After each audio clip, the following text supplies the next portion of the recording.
may not sound exciting in the age of renewable energy, but let's be honest, coal is still the backbone of India's power and steel sectors. Even today, a large part of our electricity and almost all of our steel depends on coal. So the real question is, does the coal industry still offer value today? In this video, we'll first understand the current outlook of India's coal industry, the key demand drivers like power and steel, and then we'll dive into BCCL IPO. We'll talk about the business models, trends, financial risk, and most importantly, these IPOs. If you're tracking upcoming IPOs or you want clarity before investing, stay till the end. Now let's simplify coal first. In India, coal mainly comes into two types. The first is thermal coal. Think of this as a daily fuel for electricity. Power plants simply burn it to generate heat, convert water into steam, and produce electricity. It's cheap, easy to burn, but has more ash and pollution. That's why India imports a large amount of thermal coal, around 160 to 170 million tons every year. The second type is coking coal. And this one is very special. Coking coal is only used for making steel for buildings, railways, bridges, cars and machines. You can't burn it directly like thermal coal. Instead, it's heated in sealed ovens at very high temperature around 1000 degrees Celsius without oxygen. After hours of heating, it turns into something called coke, which looks like hard black bricks. These coke bricks are then used in blast furnace to convert iron ore into steel. Now here is the problem. India exports nearly 95% of its coking coal, roughly 54 million tons every year, because we don't have enough high quality reserve. So remember this simple line. Thermal coal is equal to electricity, coking coal is equal to steel. Mixing them up means wasting money. This is exactly where Bharat Coking Coal Limited or BCCL enters the picture. BCCL is headquartered in Dhanbad, Jharkhand, and it is a subsidiary of Coal India. More importantly, it is India's large producer of coking coal. Now, BCCL is coming out with an IPO to raise about 1000 crore at the upper price of 23 per share. But here is something very important to understand. This IPO is 100% offer for sale. This means no money will go into BCCL's business. Instead, Coal India and the government are selling part of their stake. This IPO is part of the government's disinvestment plan to unlock value, list subsidiaries and improve transparency. The government knows India's dependence on imported coking coal is risky and expensive, almost 20 billion per year. So they launched Mission Coking Coal.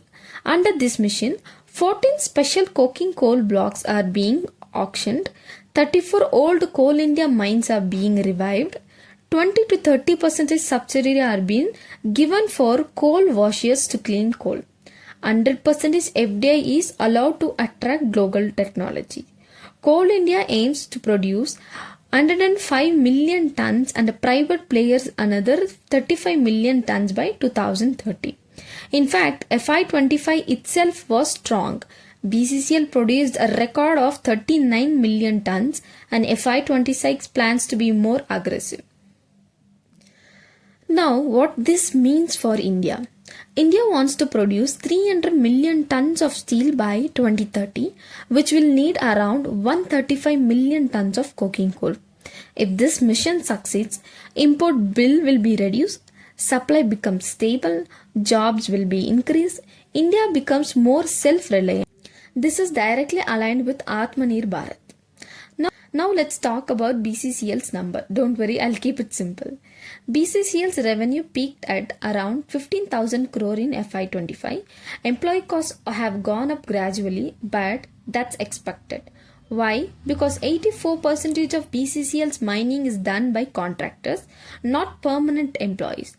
Around 32,000 staff mainly manage safety, operations and administration, while contractors handle actual mining and overburden removal. As of September 2025, BCCL had borrowings of around 1,559 crore compared to the total assets of nearly 18,700 crore. This debt is very manageable Most of it is short-term working capital. There are some contingent liabilities like tax cases, but these are not actual cash debt. Also remember, IPO money does not come to BCCL. BCCL plans to fund its future expansion almost 10,000 crore worth of wash years from internal cash flows, not a debt. Now coming to the future, BCCL expects production to increase around 46 million tons and revenue could touch 15,000 to 16,000 crore in the near term as washery capacity doubles. By FY30, production could reach 54 million tons, a revenue closest to 20,000 crore, while still holding a dominant of 58% market share in coking coal. The company believes steel demand in India is structural and long-term. Yes, risk like pricing pressure or monsoon exists, but BCCL's monopoly position gives it a strong edge.